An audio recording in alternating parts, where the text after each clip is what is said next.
حضور غریب نواز خواجہ معین الدین چشتی رحمۃ اللہ علیہ کے عرس کے حوالے سے یہاں اسٹوڈیو میں یکجا ہوئے ہیں۔ حضور غریب نواز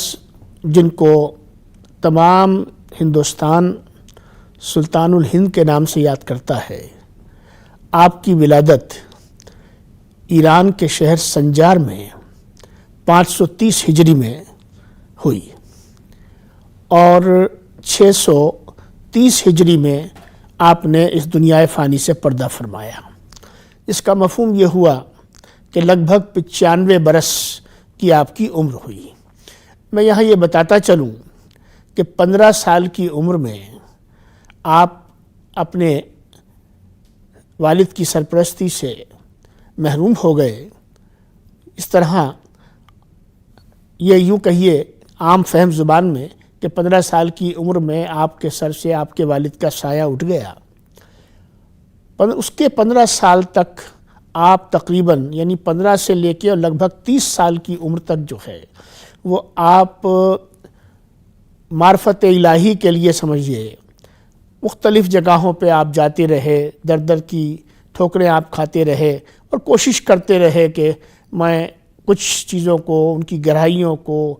خلقت کو، خالق کو، مخلوق کو، ان تمام چیزوں میں ان کا ذہن جو ہے وہ لگتا رہا، کیونکہ بنیادی طور سے آپ کی ایک شخصیت جو ہے وہ روحانی شخصیت ہے اور آپ کو ایک اولیاء اللہ کے مقام میں آپ کو دنیا کے سامنے آنا ہے اور بڑی اسلام کی، خانقاہیت کی بڑی بھاری خدمت، روحانیت کی اللہ تبارک و تعالی نے آپ کا خاص حصہ رکھا تھا۔ اس کے بعد 15 سال کے بعد میں وہ جو ہیں یہ حضرت خواجہ عثمان ہارون صاحب کی خدمت میں آپ رہے اور لگ بھگ 15 سال آپ نے ان سے تعلیم حاصل کی اور اس کے بعد جب آپ کی عمر لگ بھگ 45 برس کی ہو گئی ہے تو 45 برس کی عمر میں حضور اکرم صلی اللہ علیہ وسلم آپ کے خواب میں تشریف لاتے ہیں اور آپ کو یہ حکم دیتے ہیں، یعنی اس طرح یوں کہیے کہ آپ کو ولایت پیش کی جاتی ہے اور آپ کو یہ کہا جاتا ہے کہ آپ ہندوستان تشریف لے جائیے۔ ہندوستان کے بارے میں آپ نے حضور صلی اللہ علیہ وسلم نے فرمایا، بڑا مشہور آپ کا قول ہے کہ مجھے ہند سے ٹھنڈی ہوائیں آتی ہیں، جس کا معنی اور مفہوم یہ ہوتا ہے کہ ہندوستان وہ جگہ ہے کہ جہاں پر خانقاہیت کے لیے، روحانیت کے لیے اور اسلام کی تبلیغ اور دعوت کے لیے ایک بڑی زرخیز زمین موجود ہے۔ تو خواجہ صاحب جو ہیں وہ وہاں سے تشریف لاتے ہیں اور ہندوستان کے اندر وہ سکونت اختیار کر لیتے ہیں اور یہاں پر آپ یہ دیکھیے کہ اپنے تقوی سے، اپنی معمولات زندگی سے، اپنی فقیری سے، اپنی بے لوثی سے، اپنی روحانیت سے اور اللہ تبارک و تعالیٰ نے جو انعامات اور اکرامات کی بارش آپ پر فرمائی ہے اور ولایت کے ذریعے سے جو حضور اکرم صلی اللہ علیہ وسلم کی معرفت آپ کو حاصل ہوئی ہے اور اس معرفت سے آپ کو معرفت الہی حاصل ہوئی ہے، تو ان تمام چیزوں کو اگر ایک جگہ جمع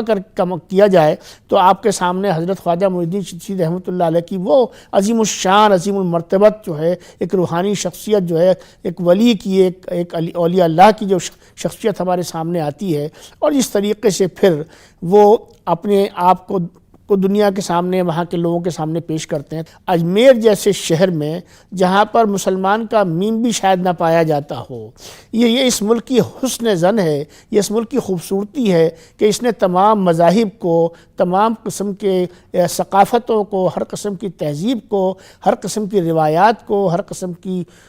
سمجھیے کہ نظریات کو اس زمین نے ہمیشہ جگہ دی ہے اور اس کو پھلنے پھولنے کا موقع دیا ہے۔ یعنی یہ وہ زمین ہے کہ جہاں پہ ذہنی وسعت پائی جاتی رہی ہے، قلبی وسعت پائی جاتی رہی ہے اور نفسیاتی وسعت پائی جاتی رہی ہے۔ یہی وجہ ہے کہ اولیاء اللہ یہاں تشریف لاتے ہیں، قیام پذیر ہوتے ہیں اور اپنی خانقاہ بناتے ہیں اور بندگان خدا اور مخلوق خدا کی خدمت جو اصل بنیادی طور سے جو بنیادی روح ہے خانقاہیت کی، اس کام میں لگ جاتے ہیں۔ اور آپ کو یہ جان کر خوشی ہوگی کہ خانقاہیت کی اور اولیاء اللہ کی سیرت کی سب سے بڑی خوبی یہ ہے کہ وہ کسی کو دعوت نہیں دیتے کہ آپ اسلام قبول کر لیجئے، ان کے ہاں اس طرح کا کوئی تصور نہیں ہے۔ وہاں تبلیغ اور دعوت کا معیار جو ہے ان کی اپنی شخصیت ہے، ان کا کردار ہے، ان کی سیرت ہے، ان کے معمولات ہیں، ان کی بے لوثی ہے، ان کے اندر جو غربا پروری ہے، جو ان کے اندر شفقت ہے،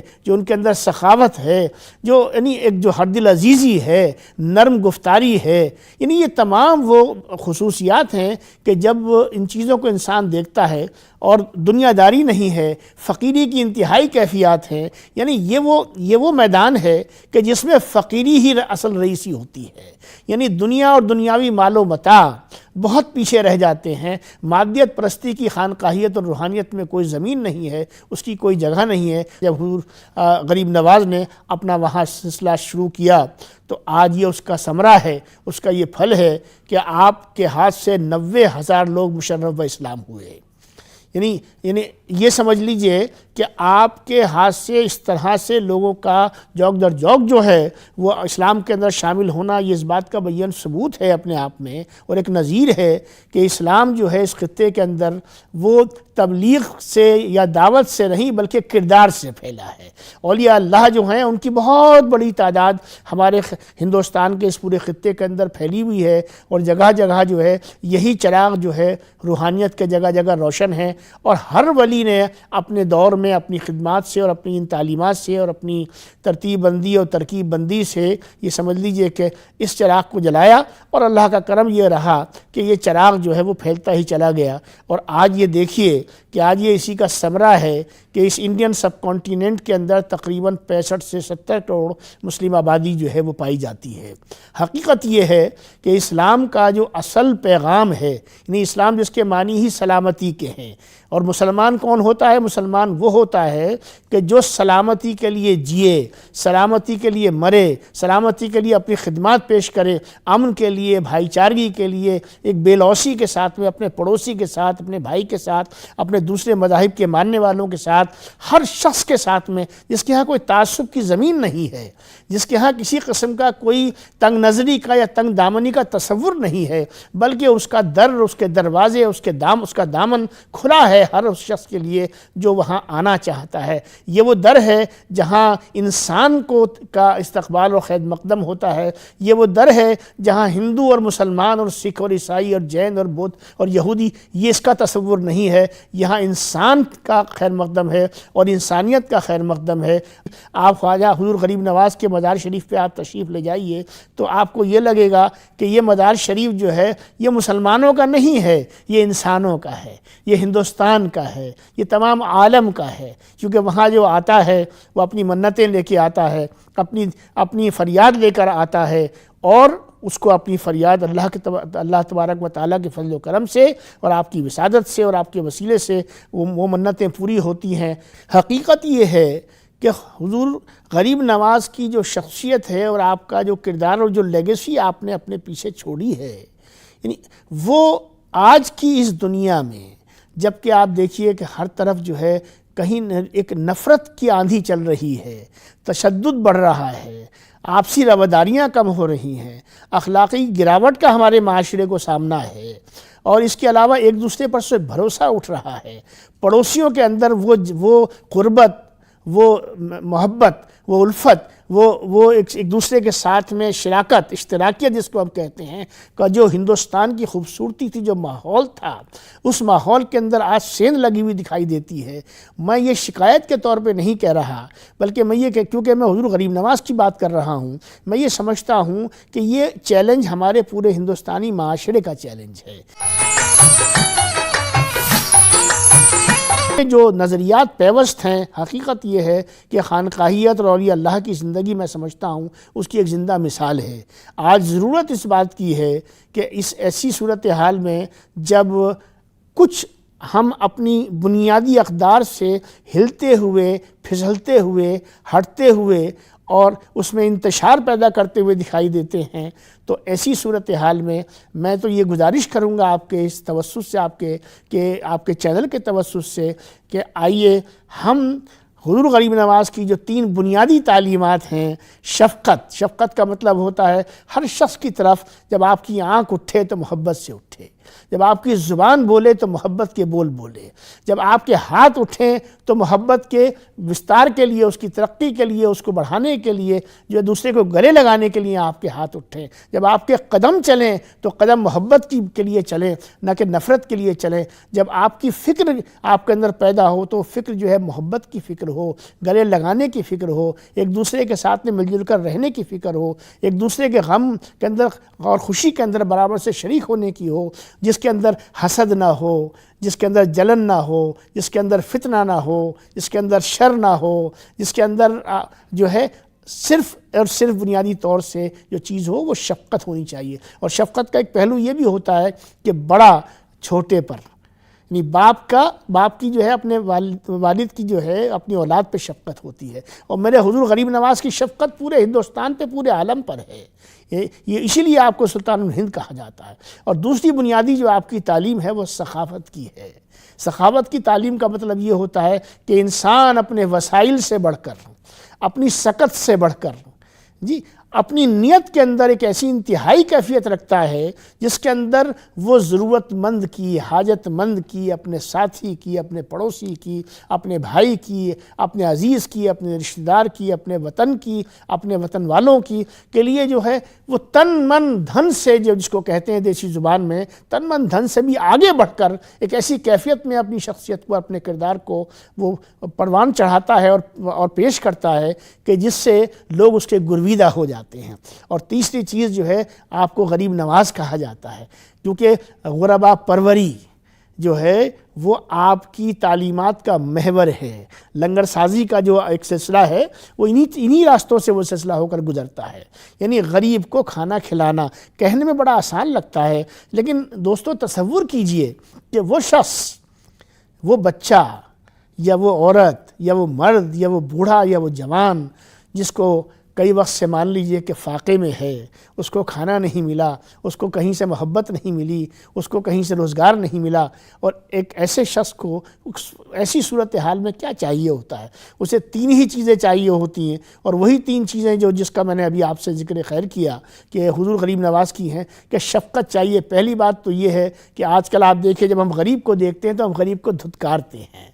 یہ ہے کہ غریب کو، جو آپ حاجت مند کو، ضرورت مند کو، اگر آپ اس کیفیت میں بھی نہیں ہے کہ آپ اس کی مدد کر سکیں تو آپ کم سے کم جو ہے وہ اس کو دھتکاریے مت۔ اب آپ کوئی عذر پیش کر دیجئے، کوئی ایسی بات کہہ دیجئے، کوئی اس کو راستہ دکھا دیجئے، لیکن یہ ہے کہ اس کو دھتکارنا یہ میں سمجھتا ہوں دنیا کے ہر مذہب میں منع کیا گیا ہے ضرورت مند اور حاجت مند کو، اسلام میں بھی منع کیا گیا ہے، اور خانقاہیت کے اندر تو شفقت اور سخاوت اور غربا پروری جو ہے اس کے بنیادی یعنی اس کے بنیادی مینار ہیں، اس کی تعلیم ہے، اور اس کا سارا نظام ان تین چیزوں کے اوپر جو ہے کھڑا ہوتا ہے۔ اور میں ایک چیز یہ بھی اس موقع پر کہنا چاہتا ہوں، جس طریقے سے ہمارے خدام حضرات، جن کی تعداد جو ہے وہ کئی ہزار پر جا کر رکتی ہے، تمام خدام حضرات جس طریقے سے درگاہ عالیہ کی خدمت انجام دے رہے ہیں، آستان عالیہ کی جس طرح سے خدمات انجام دے رہے ہیں، اور ان کے مابین کسی قسم کا کوئی تفرقہ آپ کو دیکھنے کو نہیں ملتا، بلکہ سب جو ہیں اس خواجہ کی نگری میں پوری انسانیت کی خدمت میں لگے ہوئے ہیں، یعنی یہ بڑی اطمینان کا پہلو ہے۔ آپ دیکھیے کہ جب آپ دنیا سے حضور غریب نواز پردہ فرما کر تشریف لے گئے تو اس کے بعد میں یعنی 630 عیسوی ہجری کے قامت کے بعد میں آپ کا جو ہے وصال ہوا، اور 631 ہجری سے پھر یہ عرس کا سلسلہ شروع ہو گیا، اور آج بھی وہ سلسلہ جو ہے آپ دیکھ رہے ہیں کہ وہ سلسلہ بحمدللہ بدستور جاری ہے۔ اور یہ خدام حضرات اور ان کی جو انجمن ہے، انجمن معینیہ فخریہ چشتیہ، جو اب ایک رجسٹرڈ تنظیم کی حیثیت رکھتی ہے، جس کے باضابطہ ممبران ہیں، اراکین ہیں، اور جو باضابطہ طور پہ انتخاب کر کے اپنی انجمن کی تشکیل کرتے ہیں، اس کا ایک صدر ہوتا ہے، اس کا سیکریٹری ہوتا ہے، اور وہ انجمن جو ہے وہ درگاہ شریف کے تمام انتظامات کو اور اہتمام کو، بالخصوص عرس کے حوالے سے جو بھی تمام تقریبات ہوتی ہیں، جو محفل سماع ہوتی ہے، جو مذاکرے ہوتے ہیں، ان تمام چیزوں کو جو ہے وہ وہاں پر انجام دیا جاتا ہے، اور وہ یہی حضرات ہیں، انہی کی سرپرستی میں وہ سارا سلسلہ ہوتا ہے، چاہے اس کا تعلق جو ہے درگاہ شریف کے غسل سے ہو، چاہے اس کا تعلق اس لنگر سے ہو، ان بڑی 2 دیگوں سے ہو جس کے اندر جو ہے وہ ایک مخصوص کھانا جو ہے وہ تیار تیار کیا جاتا ہے، اور وہ کھانا وہ ہے اس پر انسانیت کا حق ہوتا ہے، اس پر کسی خاص مذہب کا حق نہیں ہوتا، اور تمام مذاہب کے لوگ اس کھانے کو تبرک سمجھ کر جو ہے وہ اس کو لیتے ہیں اور بڑی عقیدت اور احترام سے اس کو کھاتے ہیں، اور اس کے اندر سے جو ایک محبت کی اور شفقت کی اور سخاوت کی جو ایک روح اور ایک ویو نکلتی ہے اس کو وہ لے کر اپنے ساتھ میں جاتے ہیں۔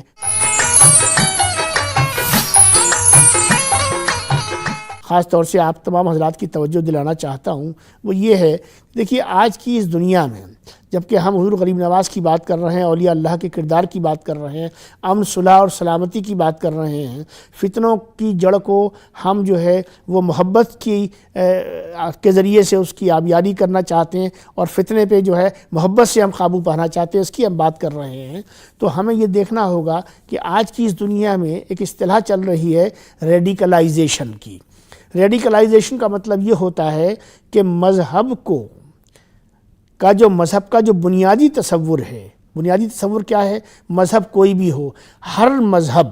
یقین جانیے اگر آپ مذاہب کا مطالعہ کریں گے تو آپ کو بنیادی جو تعلیم ہے ہر مذہب کی، اس کے اندر ایک یونیورسلٹی، اس کے اندر ایک یکسانیت آپ کو ملے گی۔ میں اس عرس کے مبارک کے موقع پر حضور غریب نواز کا خاص طور سے کے سلسلے کے حوالے سے جو گفتگو کر رہا ہوں، اس گفتگو کو اس نہج پر بھی لے جانا چاہتا ہوں کہ آج کے اس دور میں جب کہ لوگ شدت پسندی کو مذہب کے اندر شامل کر رہے ہیں، تشدد کو شامل کر رہے ہیں، دہشت اور وحشت کو اس کا حصہ بنا رہے ہیں، اور معصوم جانوں کا ضیاع کر رہے ہیں، ایسی صورتحال میں میرا یہ بڑے ایک مؤدبانہ گزارش ہے کہ آئیے، یہ ملک جس میں ہم اور آپ رہتے ہیں یہ بڑا حسین و جمیل ملک ہے، بڑا خوبصورت ملک ہے، اس کے اندر ہر طرح کے پھول ہیں، ہر طرح کی کلیاں ہیں، ہر طرح کے پیڑ ہیں، اس میں سینکڑوں زبانیں بولی جاتی ہیں، اس میں ہر چند میل پر لوگوں کے لباس بدل جاتے ہیں، لوگوں کی زبان اور بولی بدل جاتی ہے، اور اس سب کے باوجود سب ایک ہی کنویں سے پانی پیتے ہیں، اس سب کے باوجود سب مل کے تہوار مناتے ہیں، اس سب کے باوجود سب کے سب جو ہیں کہیں نہ کہیں ایک دوسرے کے لیے ایک جذبہ اور محبت کا، اشتراکیت کا جذبہ رکھتے ہیں۔ جہاں کہیں بھی دوستو اس جذبے کو، ہمارے اس احساس کو، ہمارے اس اثاثے کو جہاں کہیں بھی چوٹ لگے، اس چوٹ کو ہمیں، اس زخم کو بھرنے کے لیے میں سمجھتا ہوں ہماری یہ سب کی ذمہ داری بن جاتی ہے کہ ہم ہندوستانی کی حیثیت سے اپنے اس وطن عزیز کی خوشبو کو یہاں بھی مہکانے کے لیے بھی، اور تمام عالم کے اندر بھی اس خوشبو کو مہکانے کے لیے ہمیں یہ چاہیے کہ ہم اکٹھے ہو جائیں، ہم ایک دوسرے پر بھروسہ کرنا سیکھیں، اور ہم اپنے اندر محبت کا وہ چراغ جلا لیں، وہ چراغ جو کہ وہ حضور غریب نواز جلا گئے، وہ چراغ جو گرو نانک دیو جلا گئے، وہ چراغ جو ہیں بھگوان رام جلا گئے، وہ چراغ جو ہیں وہ حضرت عیسیٰ جلا گئے، وہ چراغ جو ہمارے دوسرے جو اور بہت سارے جو ہمارے مذاہب ہیں اور ان کے جو گرو ہیں، ان کے جو بڑے ہیں، وہ جلا گئے۔ آج وہ ہمارا مشترکہ، ہمارا سانجھا چراغ ہے۔ ہم سب مل کر ان چراغوں کو اپنا چراغ سمجھیں، اور ان سب سے جو لو نکلتی ہے، جو روشنی نکلتی ہے، اس روشنی کو اپنا مشترکہ ورثہ سمجھیں۔ اور اگر ہم نے اپنے اندر یہ جذبات پیدا کر لیے، اس لیے کہ میں کہتا چلوں دوستو، ہندو کا خدا یا سکھ کا خدا یا عیسائی کا خدا یا جینی کا خدا یا یہودی کا خدا یا مسلمان کا خدا ایک ہی ہے دوستو، سب کا خدا ایک ہے۔ کوئی اس کو برہم کہہ رہا ہے، کوئی اس کو گاڈ کہہ رہا ہے، کوئی اس کو گرو کے طور پہ کہہ رہا ہے، کوئی اس کو رب العالمین کہہ رہا ہے، یہ ایک ہی خدا ہے۔ اس لیے کہ میرے حضور غریب نواز فرمائے گا یہ کائنات ایک ہے، اس کائنات پر سب کا حق ہے جی۔ تو اب جب کائنات ایک ہے، کائنات کا بنانے والا ایک ہے، اس کے نام زبانوں میں نام تبدیل ہوتے ہیں، لیکن خدا تو خدا ہی رہتا ہے۔ جب ہم سب کا خدا ایک ہے، یہ برہمانڈ ایک ہے، یہ یونیورس ایک ہے، یہ کائنات ایک ہے، اس کا بنانے والا ایک ہے، اور ہم سب انسان ہیں۔ ہمیں تو آج تک کوئی ایسا انسان نہیں ملا کہ جس کی بھائی ایک ناک کی جگہ دو ناکیں ہوں، دو آنکھوں کی جگہ چار آنکھیں ہوں، دو ہاتھ کی جگہ پانچ ہاتھ ہوں، ایسا تو نہیں ہے۔ ہم سب کی جو شکل ہے، ہماری جو صورت ہے، ہمارا جو اسٹرکچر ہے، ہم سب کا ایک جیسا ہے۔ پھر نفرتوں کی کہاں زمین میں بچتی ہے، پھر کہاں گنجائش بچتی ہے کہ ہم ایک دوسرے سے جو ہے بجائے اس کے کہ ہم ایک دوسرے کے گلے ملیں، ہم ایک دوسرے کے بغل گیر ہوں، ہم ایک دوسرے کے ساتھ جو ہے وہ محض آرائی کو اختیار کرتے ہیں، ہمیں اس راستے کو چھوڑنا پڑے گا۔ لہٰذا میں سمجھتا ہوں کہ حضور غریب نواز کی تقوی کے ساتھ، آپ کی تعلیمات کے ساتھ، اور آپ نے جو زندگی جو گزاری اور جو سیرت اور کردار آپ انسانیت کے لیے چھوڑ گئے، اگر ہم واقعی خواجہ کو خواجہ مانتے ہیں اور ان سے واقعی ایمانداری سے عقیدت رکھتے ہیں تو دوستو، ایمانداری کا ایک پہلو امانت داری بھی ہوتا ہے، اور امانت داری کا پہلو یہ ہوتا ہے کہ جو تعلیم ہے اس تعلیم پر جتنا آپ عمل کریں گے، جتنا ان کی سیرت میں، ان کے کردار میں اپنے آپ کو ڈھالنے کی کوشش کریں گے، اتنا ہی جو ہے آپ ان سے اپنی محبت کا اور اپنے عشق کا جو ہے وہ تقاضا پورا کر پائیں گے۔ یاد رکھیے کہ عشق اسلام میں، خانقاہیت میں، روحانیت میں، طریقت میں عشق کا بڑا بھاری مقام ہے۔ عشق جو ہے کس سے ہوتا ہے؟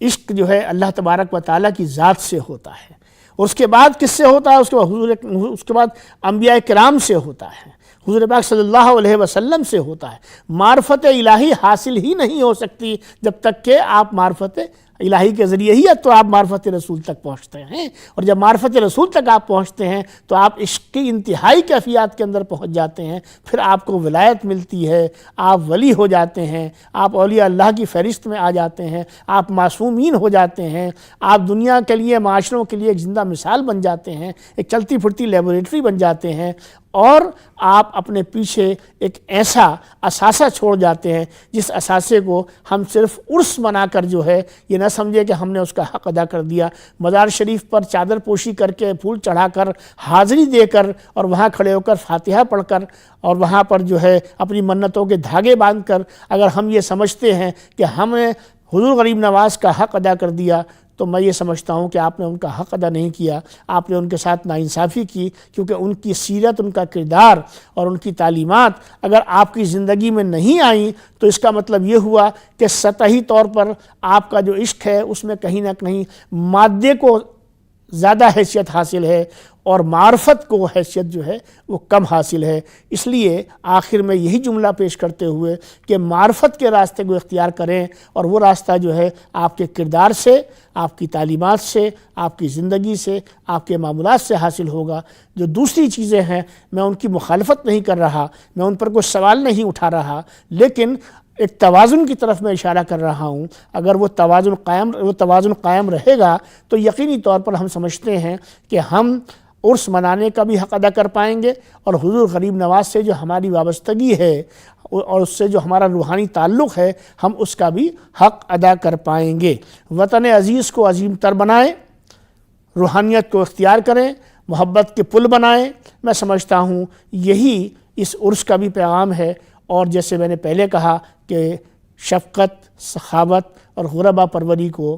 تمام انسانیت کے لیے ہم اختیار کریں تو میں سمجھتا ہوں کہ ایک بہترین معاشرہ جو ہے وہ تشکیل پائے گا۔ بہت بہت شکریہ۔